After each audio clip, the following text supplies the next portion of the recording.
Əgər damarın quruluşu pozularsa, damarın funksiyası pozularsa, bu zaman beyin toxuması da məhv olmağa başlayır yavaş-yavaş. Və bunun nəticəsində də artıq demensiya xəstəliyi, yəni Alzheimer demensinə bir zəmin yaranır. Ona görə də diqqətli olmaq lazımdır. Təzyiqimiz yüksəkdirsə, təzyiqimizi aşağı salmağa cəhd göstərməliyik. Normal hüdudlar daxilində olmalıdır təzyiq. Və burada təbii ki, qidalanmanın da rolu var.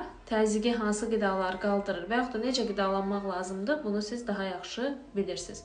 Növbəti ikinci punktumuz isə şəkərdir. Şəkər xəstəliyi və yaxud da diabet xəstəliyi.